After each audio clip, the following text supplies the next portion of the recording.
Assalamualaikum warahmatullahi wabarakatuh. Kembali lagi di Anggun Ihsan Channel bersama saya Anggun Safitri.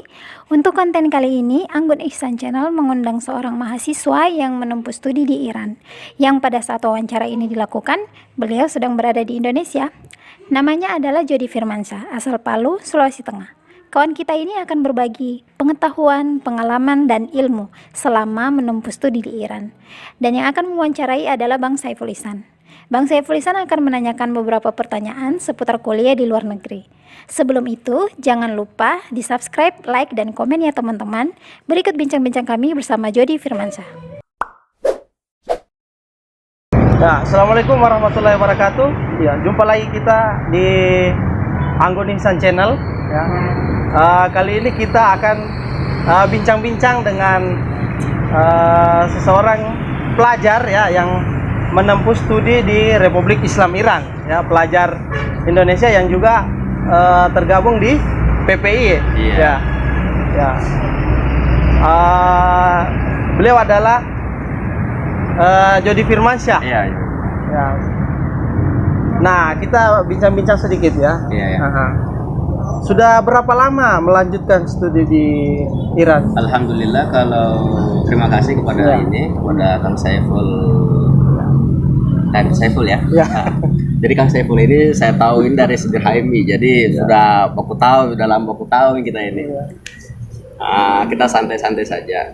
Saya alhamdulillah saya menempuh studi di Republik Islam Iran itu sudah 4,5 tahun. 4,5 tahun dengan menggeluti jurusan Akidah dan Filsafat di kampus Al Mustafa International University.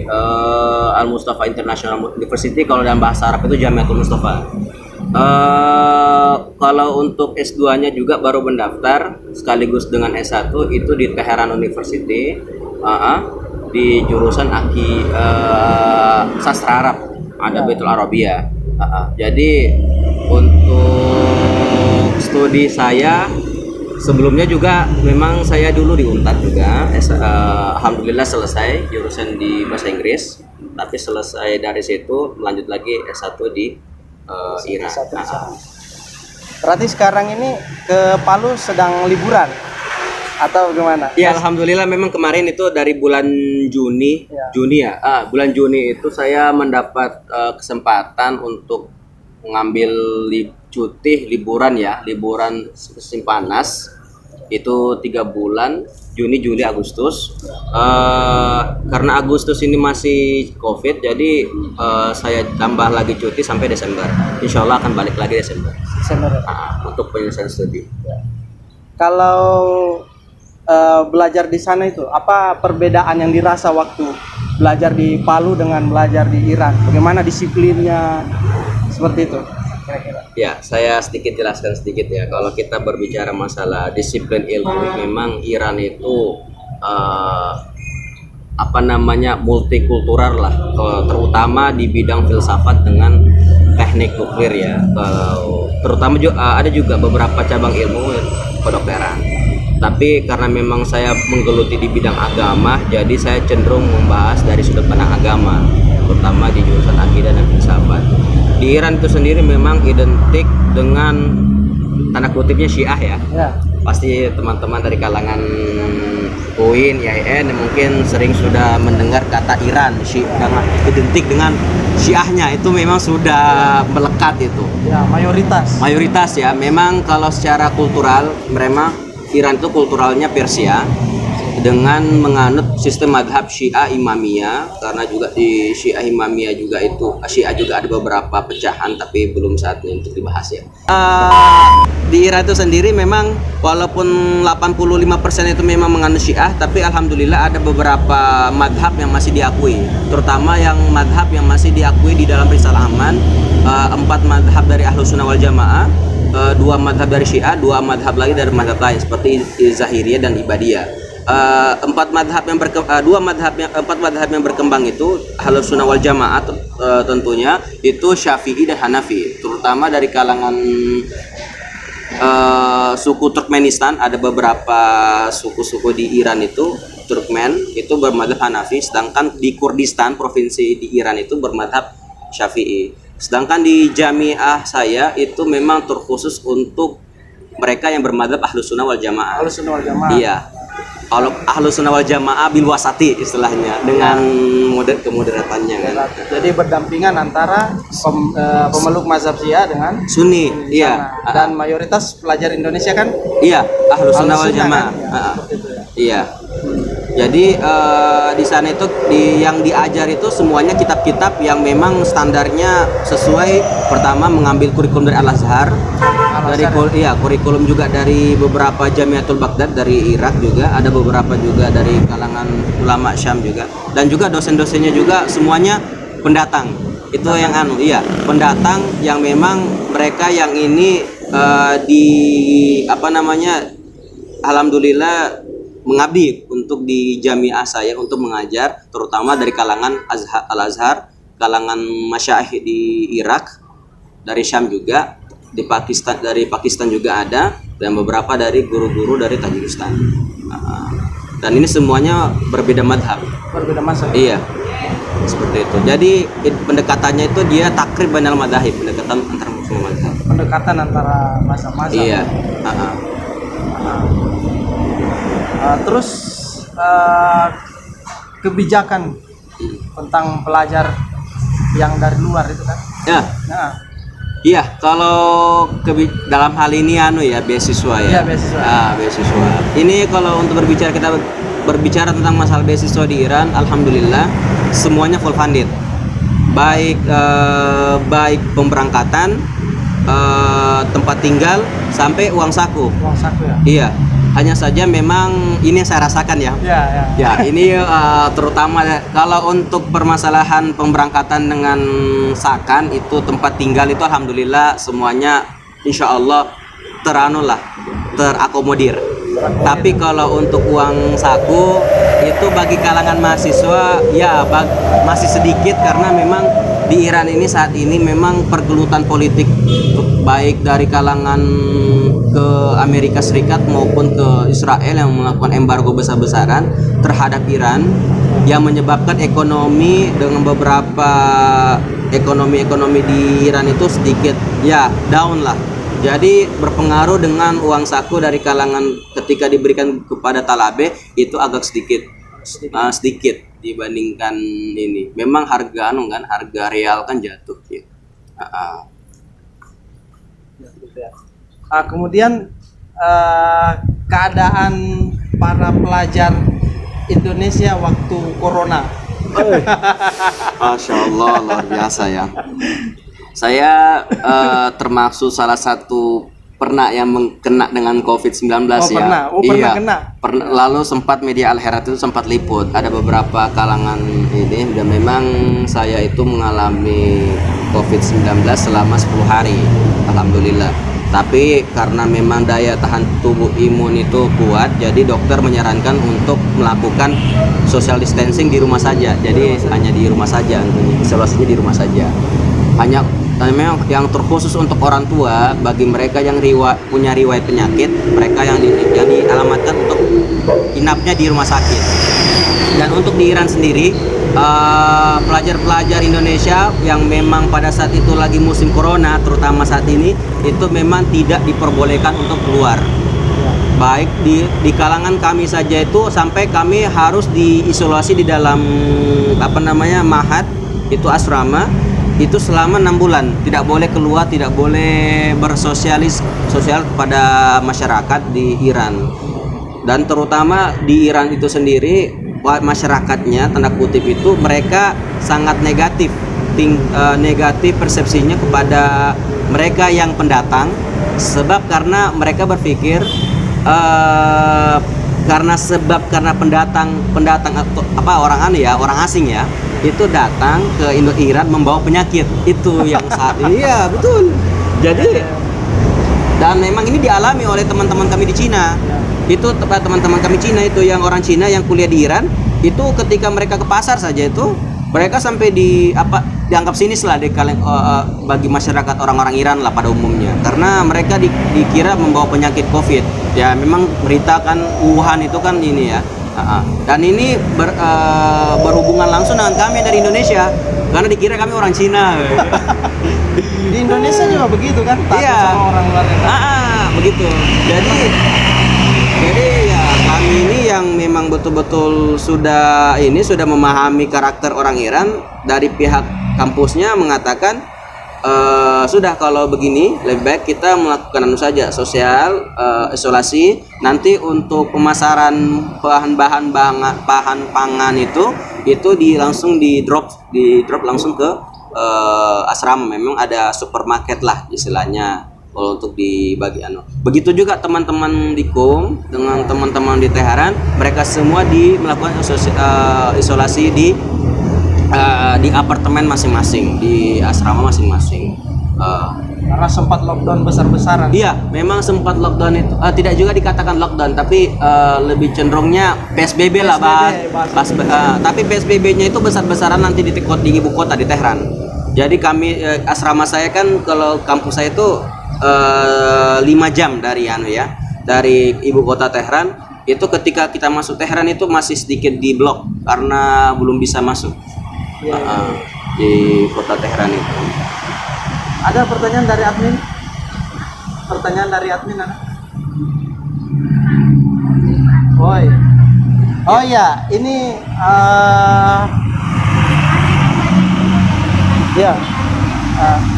jadi ini ada bawa buku-buku, ini buku-buku apa semua ini? Iya, kalau ini pertama Milal wan Nihal ya, ini saya kasih lihat bukunya. Ini buku wajib ya bagi mereka yang menggeluti akidah dan filsafat. Ini kan terjemahan ya, terjemahan bahasa Indonesia. Kalau bahasa Arabnya ada di Bahasa Arabnya ya, ada di rumah di bed ya. Milal wan Nihal ini membahas tentang masalah firqah. Jadi biasanya Ustaz kalau saya alhamdulillah dari kalangan teman-teman di IAIN perbandingan madhab sering undang saya untuk kasih kajian. Oh iya. Saya sih pakai rujukannya dengan ini. Oh, iya. Kalau ini Syahrastani ya? Iya, Imam Syahrastani, yang iya. berbicara tentang aliran-aliran dalam Islam ya. Ada Syiah, ada Khawarij, ada Iya, Mu'tazilah. Pokoknya macam-macam ada Iya. banyak. Terus apa lagi? Ini juga satu ada Syarah Al-Luma. Ini dari Ash-Shirazi. Ini kitab saya dipakai di dalam mata kuliah usul fikih. Jadi di sana Ustaz itu kalau kita mengajar itu semua sistemnya sistem kitab. Sistem kitab. Jadi dia mengkaji kitab. Setelah itu beberapa bab dari sini diajar. Setelah kholas, tamat, tamam itu diujiankan. Itu ujiannya kitab ya. Seperti itu. Ini untuk mata kuliah usul fikih. Yang lain ini hanya buku-buku penunjang seperti terjemahannya Qawaidul Aqaid dari Imam Ghazali. Ini juga berhubungan dengan jurusan saya, takhasus saya. Ya, Zoroaster ya. Ini yang berhubungan dengan Iran, jadi saya saya sering baca ini. Dan yang terakhir ini ada Muqaddimah Ibnu Khaldun. Ini yang terkenal ya kalau membahas masalah sejarah, sosiologi, pendekatan semua dia. Pendekatan kalau Ibnu Khaldun itu. Ya ini saja untuk Ini juga ada sejarah hadis ini. Iya, kalau ini sejarah hadis ini sebenarnya bukan kasus saya sih sebenarnya. Hanya sekedar saja memperoleh ilmu pengetahuan. Bacaan saja, bacaan tambahan saja. Penunjang pembelajaran. Karena apalagi kan di sini kan dijelaskan tentang masalah sejarah hadis, masalah Syiah, Sunni dari kalangan Kutubu Arba'ah yang terkenal itu Usul Kafi, Istibsar, Manlaidul Faqih dan At-Tahzib itu. Kalau yang Sahih Bukhari kalau yang dari kalangan Ahlus Sunnah wal Jamaah Kutubus Sittah. Sahih Bukhari, Sahih Muslim, An-Nasai, Majah, Tirmizi dan lain-lain. Itu kalau ini sejarah hadis. Ya, ini saja kalau untuk bacaan saja. Untuk bacaan ini ya. Karena kalau saya sih pribadi jujur kalau saya tuh kalau masalah bacaan itu saya lebih ekstrim lah. Lebih biasanya dalam satu hari itu bisa menghabiskan 1 buku sampai 2 buku. Luar biasa. Jadi tebalnya begini. Selesai satu hari. Iya, selesai 1 hari. Bisa selesai 1 hari. Karena saking kan memang saya memang punya moto ya, lebih baik saya kehilangan sebuah apa namanya adat istiadat yang seperti yang mungkin nggak bermanfaat ketimbang ilmu pengetahuan yang sudah diserap di otak ya.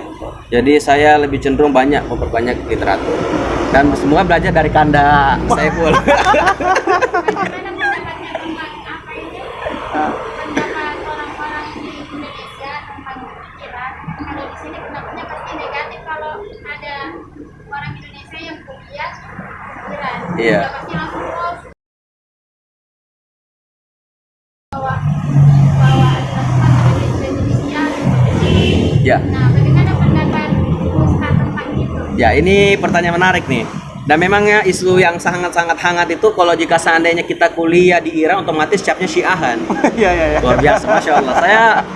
Saya tidak bisa memungkiri memang kebanyakan 90% memang yang mereka yang berstudi di Iran memang semuanya sudah Syiah dari Indonesia. Hanya memang 10% ini memang dari multikultural ya, multi madhab ya, mungkin ada dari kalangan Sunni. Bahkan kalau ada orang Kristen bisa ke Iran bisa karena mungkin studinya mungkin studi umum. Studi umum ya. Iya. Tapi saya klarifikasi saja mulai sekarang tidak semua sebenarnya. Karena memang di Iran itu terutama di kota Teheran itu memang mereka yang studi terutama dari kalangan S2 ada sampai yang doktor itu semuanya rata-rata Sunni. Ya. Hanya mereka mengambil studi itu pemikiran. Kalau untuk kami yang di Ahlul Mustafa itu memang sudah disediakan untuk bagi mereka yang pelajar Ahlus Sunnah wal Jamaah ditempatkan untuk di ada satu kota yang namanya kota Jurjan, itu wilayah utara dekat Khurasan. Itu memang khusus untuk kalangan Ahlus Sunnah wal Jamaah bagi mereka yang ingin studi Ahlus Sunnah wal Jamaah. Hanya ya kalau untuk bagi orang yang Syiah mereka ya cenderungnya ke Qum ya. Paling terkenal itu kota Qum itu bagi mereka yang ingin mengambil studi khusus tentang masalah Syiah. Tapi semuanya di bawah naungannya Al Mustafa. Dan Al Mustafa ini di bawah naungannya langsung dari pimpinan tertinggi, bukan presiden tapi Dewan Ulama, pemimpin revolusioner. Kalau dalam bahasa Persia itu rahbar. Iya, rahbar. Beda dengan yang mereka yang mengambil pendidikan. Mereka itu dalam naungannya Kementerian Pendidikan, Wakaf Pendidikan. Iya. Ada masing-masing Iya, posnya. ada memang masing-masing posnya dia kalau untuk di Iran itu sendiri. Makanya kalau kita berbicara masalah unik, ya memang kita tidak bisa memungkiri memang Syiah dan Iran itu identik sama-sama.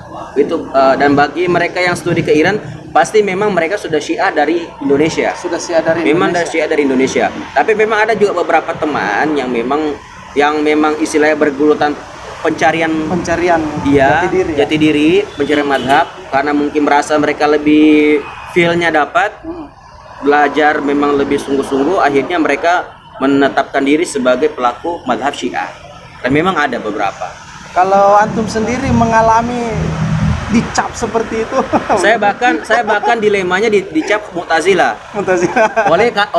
oleh dosen-dosen dari Pak Marwaji Ya. Syiah. Sebab karena ada beberapa pembahasan di dalam Usuluddin, Ya. pembahasan masalah ada ini saya sedikit curhat Ya. tentang masalah kemaksuman ya, kemaksumannya imam. Kemaksuman imam itu kan kalau bagi orang Syiah itu sudah bagian dari usul. Bagian dari usul. Jadi imam 12 itu maksum ya, itu contoh saja. Saya pernah mengkritisi itu sebab karena hujjah nakliyah Al-Quran dan hadis itu tentang masalah maksum itu nggak ada.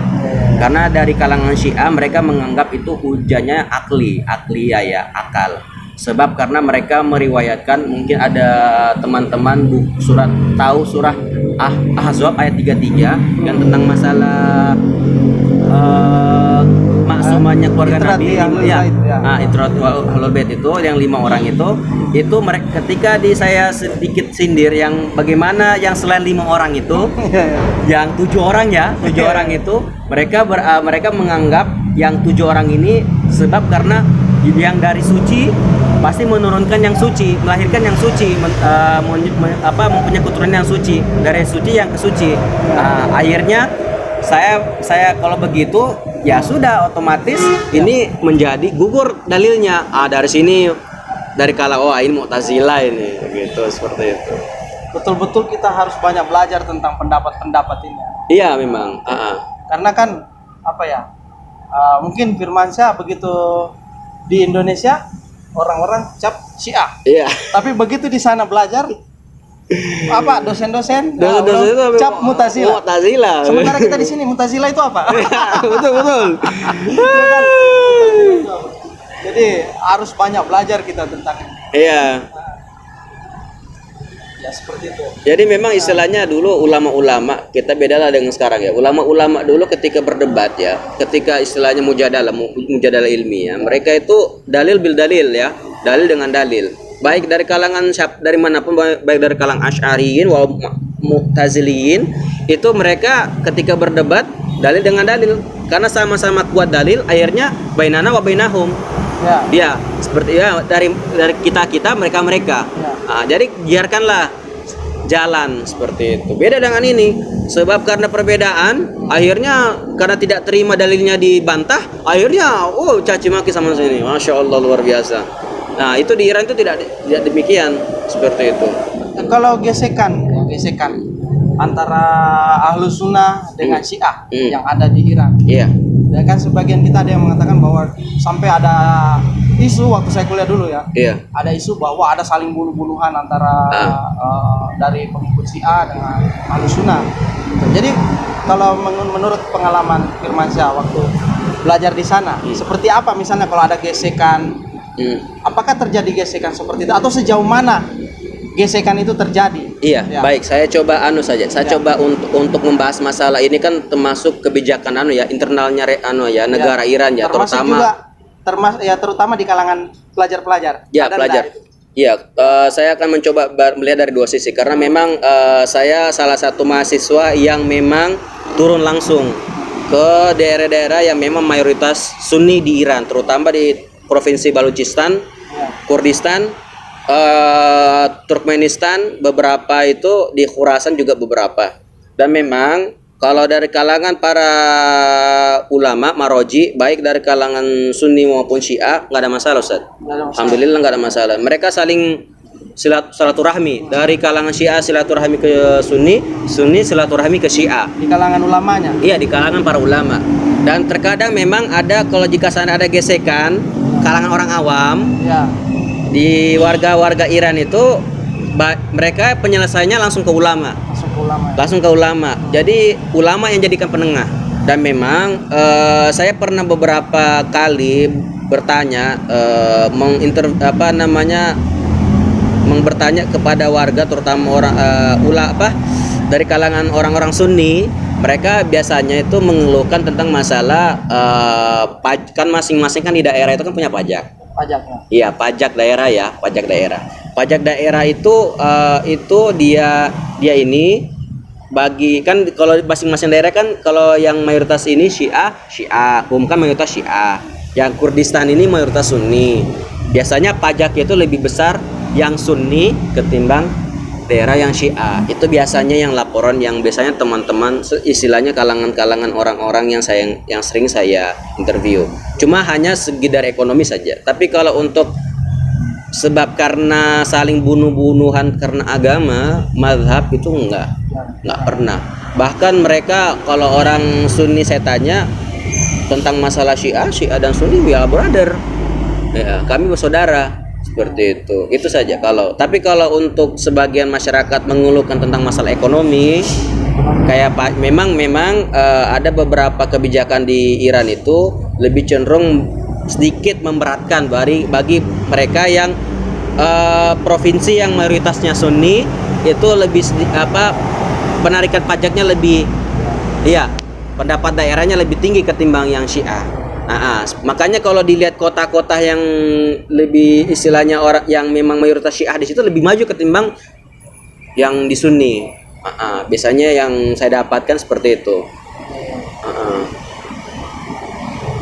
Kalau untuk pelajar sendiri, bagi kalangan talabe ya, pelajar ya, kami itu sering ada yang namanya muzakarah ilmiah ya, seperti seminar. Itu di Al Mustafa, itu terkadang ada diskusi ya, Sunni dengan Syiah, seminar Sunni dengan Syiah, membahas masalah dialog.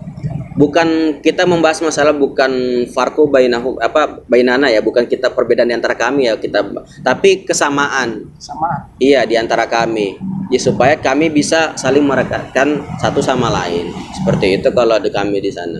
Walaupun memang ada di kalangan talabeh kami di pelajar, dan itu sudah ilmiah ya, memang sudah menjadi sunnatullah ya kalau kita berbeda pendapat di kalangan para saintis Islamis ya. Jadi memang dialognya tercipta dan juga penyelesaian perselisihan konflik dan itu melibatkan ke ulama. Iya, Ya, karena ulama adalah otoritas yang dianggap yang paling tinggi dan paling terpercaya dalam gitu ya. Iya, memang kalau di Iran itu kalau bisa dikatakan ulama itu tertinggi ketimbang presiden. Gitu ya. Mereka itu menamakan rahbar ya, yang sekarang pimpinannya itu Ayatullah Ali Khamenei. Itu di atasnya presiden. Jika seandainya presiden membuat sebuah kebijakan contohnya, itu pasti langsung melapor dulu ke rahbar. Kalau rahbar tidak sepakat. Iya. Jadi presiden itu hanya sebagai eksekutif di dalam pemerintahan. Seperti itu. Ya, barangkali ada pesan-pesan yang mau disampaikan atau ada motivasi untuk belajar ya. Ya, kalau saya pesan dan buat penonton YouTube-nya Anggun Ihsan ya. Ya. Kalau bagi mereka yang ingin yang kuliah di Iran bisa melalui rekomendasi saya. Alhamdulillah saya diamanatkan beberapa paroji untuk bisa merekomendasi teman-teman yang ingin kuliah di Iran, terutama di Al Mustafa International University atau Jamiatul Mustafa. Jadi untuk bagi kita antum yang ingin kuliah di sana, bisa langsung menghubungi saya. Ya. Saya aktifnya di Warkop Ansor ya. Warkop Ansor. Jadi bisa langsung ke sana. Bisa kita bikin insya Allah diskusi beberapa mungkin yang ingin ke sana ya, karena memang banyak ingin kuliah di sana tapi tidak punya kesempatan masalahnya. Juga Ustaz, takut stigma. Ya, takut stigma. Jadi stigma ini juga bisa menjadi pendukung bahwa stigma yang saat ini beredar, kampanye hitam masalah Syiah Iran itu bisa digugurkan, sebab karena mereka-mereka yang berstigma tentang masalah kampanye hitam tentang masalah Iran itu mereka yang tidak pernah ke Iran sama sekali. Itu yang menjadi permasalahan. Makanya dengan antum yang mungkin ingin punya semangat belajar, ingin mengambil studi tentang masalah pemikiran, ya Iran itu cocok sekali, terutama bidang filsafat dengan kalam. Iya, itu. Kalau ingin teman-teman, dan yang terakhir, jangan pernah tinggalkan literasi, itu saja. Luar biasa. Ya, itu tadi bincang-bincang kita dengan seorang pelajar yang studi di luar negeri di negara Paramula ya, di Iran, dan juga sekaligus antum di sana ketua PPI. Saya alhamdulillah sekarang saat ini sudah tidak lagi menjabat di PPI. Dulu Perhimpunan Pelajar Indonesia. Dulu saya aktifnya di PPI Indonesia untuk Iran di bidang di bidang kajian yang strategis dari tahun 2016 sampai tahun 2019. Lanjut lagi di PPI Dunia, itu sudah tingkatan atas. Itu dulu di bidang sosial budaya. Tapi sekarang sudah statusnya demisioner.